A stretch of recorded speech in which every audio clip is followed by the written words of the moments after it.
नमस्कार बहनों और भाइयों, प्यारे बच्चों और साथियों।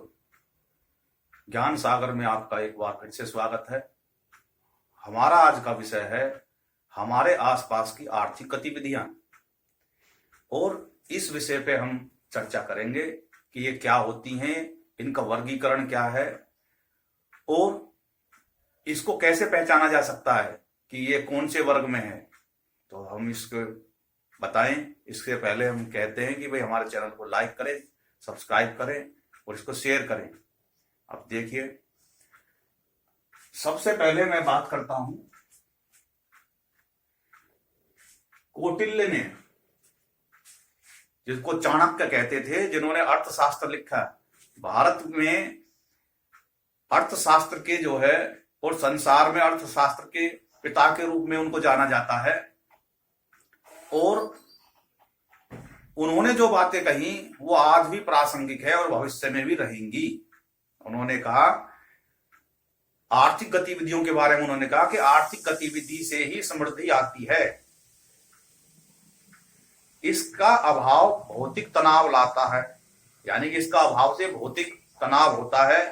सार्थक आर्थिक गतिविधि का अभाव वर्तमान समृद्धि और भावी प्रगति में बाधक होता है।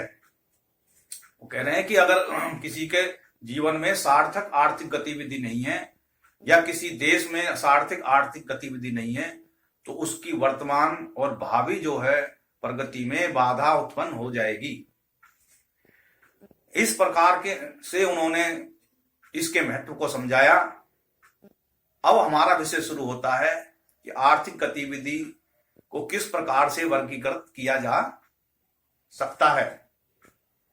जैसे हमने पुराने जो है इससे पहले वीडियो में हमने बताया था कि कार्य का महत्व में वे कार्य दो प्रकार के होते हैं।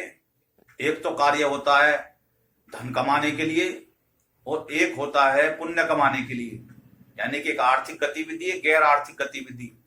अब उस आर्थिक गतिविधि को आगे बढ़ाते हैं कि आर्थिक गतिविधि उन्हें कहते हैं जिसमें पैसे का लेन देन होता है,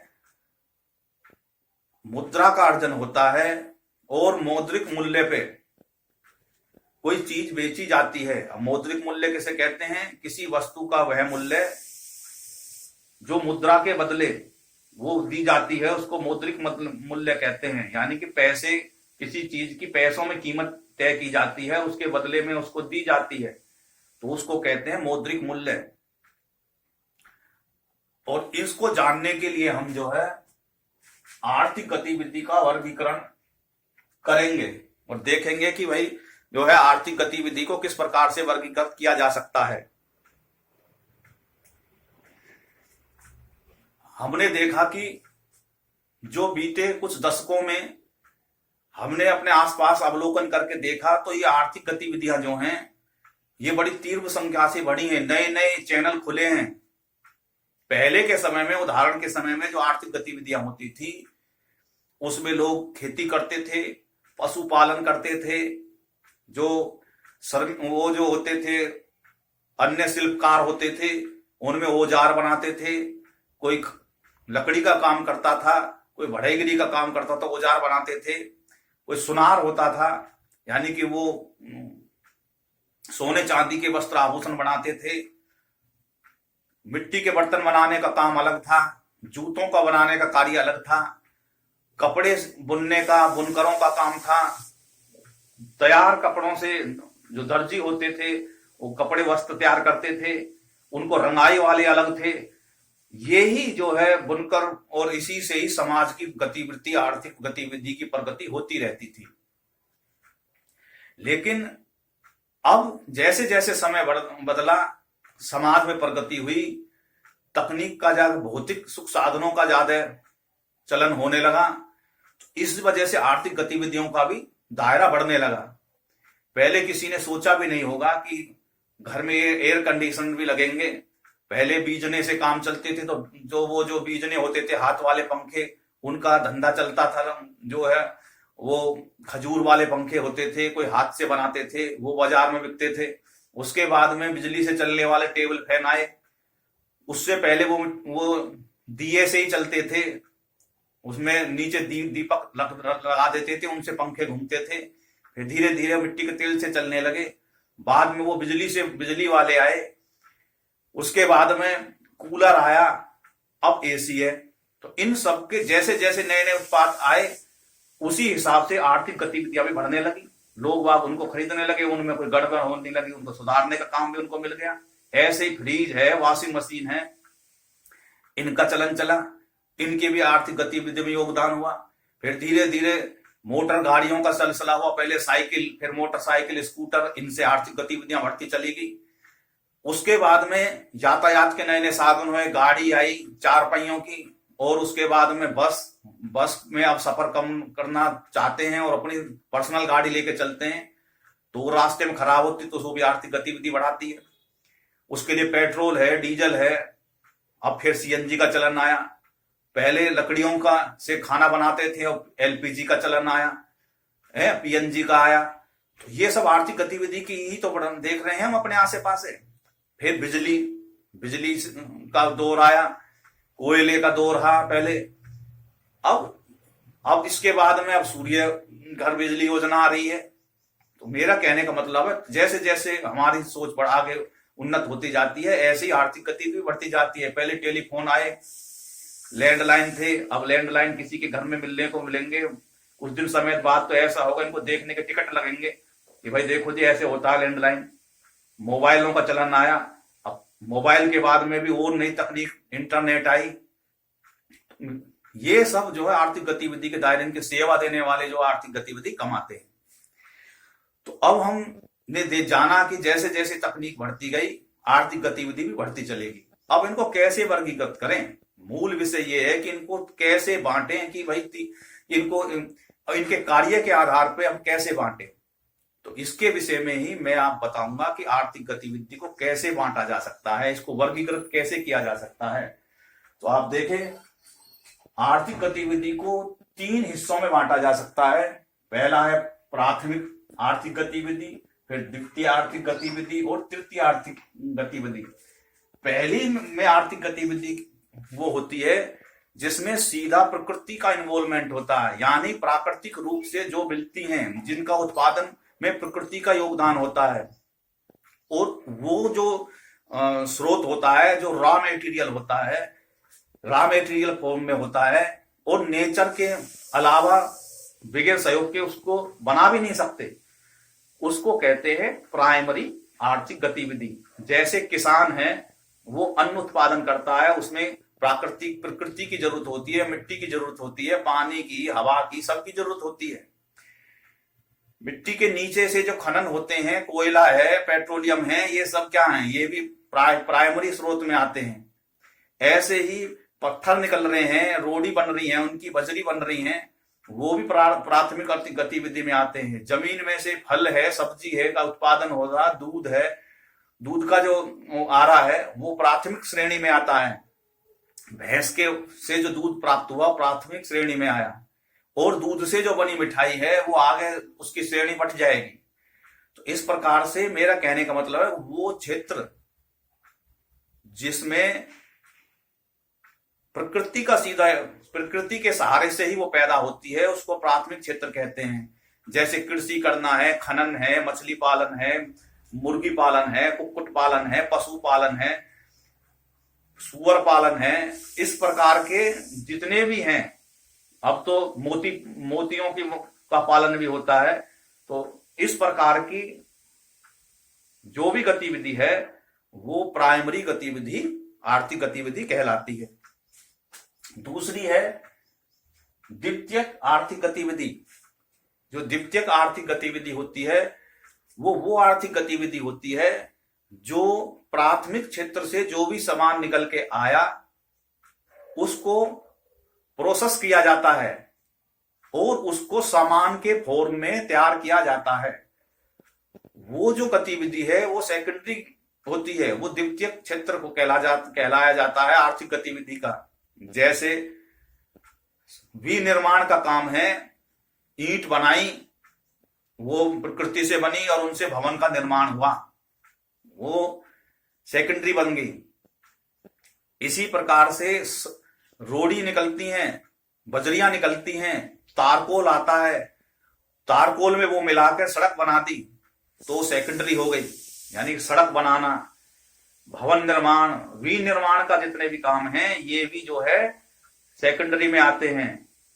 दूसरा, मैन्युफैक्चरिंग, जिन चीजों की भी मैन्युफैक्चरिंग हो रही है, कच्चा माल प्रकृति से मिल रहा है, वो सब सेकेंडरी में आते हैं। और जल आपूर्ति, यानी कि पेयजल, जमीन से पेयजल निकल रहा है और उसको घर घर तक पहुंचाया जा रहा है, वो भी सेकेंडरी में आता है। इसी प्रकार से विद्युत का, बिजली घर घर पहुंचाई जा रही है, ये भी सेकेंडरी में आती है।